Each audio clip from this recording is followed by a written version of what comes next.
Hi and welcome to Healthy Life Hacks. I'm Jennifer Jefferies, the present-day wise woman, a realistic naturopath coming to you from the surfing beaches of Australia. This podcast is for those of you who are wanting to really rock your life and health and live from a place of prevention. Let's get into today's episode. Have you ever been told to wait your turn? To ask nicely, to tone it down, to be a good girl? So were the women who came before us. But guess what? They stopped asking. What I want to talk into today is for every woman who's ever been told to be good, to be quiet, or grateful. Today we're talking about the suffragettes, the women who threw bricks, starved themselves, and changed the bloody law so that we could have a voice. Those incredibly courageous women who took a stand together and brought change to the world and got us the vote and got us a voice, and no longer were owned by their husbands. So the suffragettes were around for a long time before they were in the headlines, okay? They were calm, they were polite, they were letter writing, they were law petitioning, and they were working consistently from the 1850s to the late 1800s to get women, one, the right to own property, two, the right to keep their own money, and the third is to not be like legal furniture in the marriage where they were owned. The Married Women's Property Act of 1882 was a game changer, and for the first time a woman could say, that's mine, my body, my money, my rights. How crazy is that? Just let that land for a moment. So progress was happening. 1882, they're no longer owned by their husbands and they're allowed to buy property. However, we still didn't have the vote. And in 1903, the suffragettes, this bloody epically courageous women led by Emmeline Pankhurst, that had enough. And she formed the Women's Social and Political Union. And the motto was clear: deeds, not words. They chained themselves to parliament fences. They smashed department store windows. They disrupted political meetings. They got arrested. They went on hunger strikes. They had feeding tubes shoved down their throats and were force-fed. They were bloody courageous. They were courageous for today, let alone more than 100 years ago. And they weren't rich girls playing rebellion. These were warriors, women who knew that they might die, and they still showed up. From blue-collar workers to mums in the home through to the wives of parliamentarians, they knew they'd had enough, and they won. And it was at a huge cost, but they won. So in 1918, British women over 30 finally won the right to vote if they met property requirements. Yes, they had to own properties. It was a double-edged sword. It was a start, not great.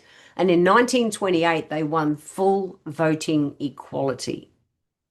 Meanwhile, in New Zealand, little New Zealand, all that was happening over there in the UK.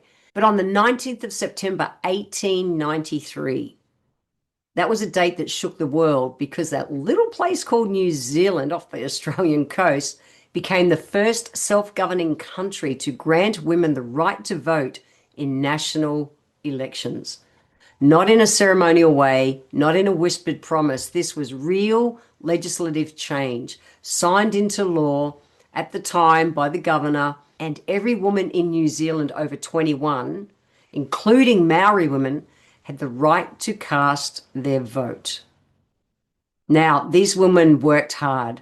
They did. They worked long and hard, and they rallied and protested and they petitioned, and in July 1893, nearly 32,000 New Zealand women, and this is still one of the largest petitions in New Zealand's history, demanded the right to vote. Just think about that for a moment. Think about the visual, or get the visual. Handwritten, 32,000 handwritten signatures on long scrolls, pages stitched together and rolled through the halls of Parliament.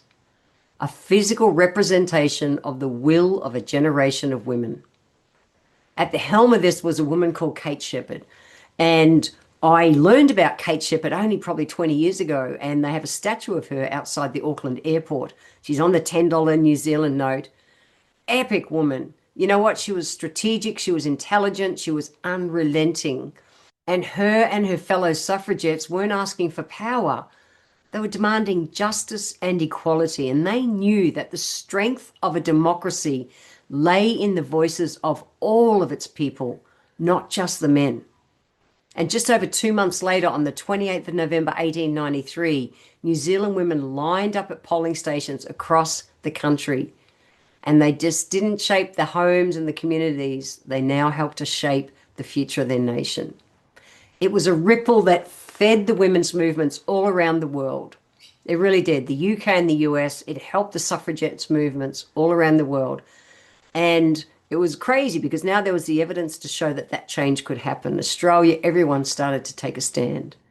So the system started changing. And it wasn't until 1919 in New Zealand, 26 years after the casting of the ballots, that they could have their name on them, that they could actually stand for positions in Parliament.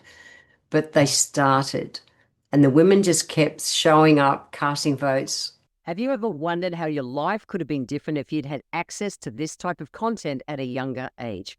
Look, this is why I need your help. I'm working to build the #1 platform that gives real and easy to integrate healthy life hacks and mindset to help you get well and stay well. This show only grows by word of mouth and new subscribers. It would mean the world to me if you could click the subscribe button right now, leave a 5-star written review, or drop a comment below.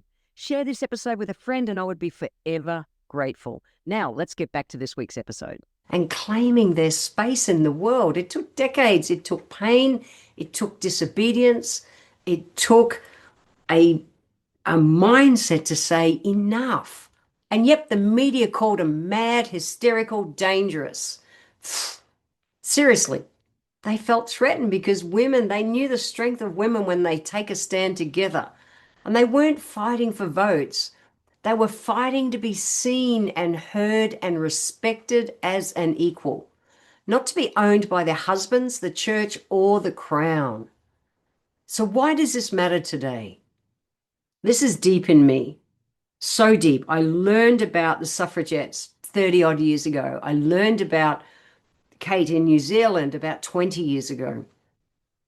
And I've committed myself since I learned about the suffragettes to really work on keep advancing the rights of women. All of my branding, if you look at my books, my bloody purple Jeep, everything in my world is purple, green, and white. And they were the colors that they used to unite women together. And it reminds me that change starts somewhere. And so often we think, but I'm one person. And I think to myself often, I'm just Jen. I'm one person. However, I know it's like a snowball. One starts, then another starts, and another starts. And it's important for us, more important now than ever, I think, to have these conversations and for women to say enough is enough. And no, we don't have to go on hunger strikes and things, but we need to take a stand. You know, the suffragette movement in New Zealand wasn't about ticking a box. It was about raising a voice. And every time a woman votes in the world today, she walks in the footsteps of those thousands of women who dared to believe that a better, fairer world was possible. This isn't ancient history. This is our great-grandmother's lifetime. They stood in the streets so we could stand on the stage, and they were force-fed so we could speak freely. They gave up everything so that we could own our lives. So please, I ask you from the core of my soul, don't tone your life down for anyone. Don't apologize for taking up space. Don't be a good little girl and keep your mouth shut. Don't let anyone ever tell you you are too much for wanting more. Because you're not just living your life, you're living their lives too. And you're making damn sure that they weren't in vain. We're not owned. We're not broken. We're not done. We are the daughters of the rebels they tried to silence. It's time to rise. Women's rights are being scaled back so fast at the moment, it's bloody scary. and I will not go down without a fight. It's time for us to take a stand. Please share this podcast with another woman or women. Share it wide, because so many women don't know this piece of our history. It sure as hell was not taught to me at school, and it should have been. It's time. It's time to take a stand. We need this back. We need our rights. We need equality in the world. And it starts with each one of us. Share this message. Let's make a stand. I want to thank you for being here today. If you enjoyed my podcast, please let me know by leaving a review on Apple Podcast. Every month, I draw one lucky person who leaves a review, have a free 1-hour consultation with me. Be sure to subscribe to the show wherever you're tuning in from so that you always catch the next episode.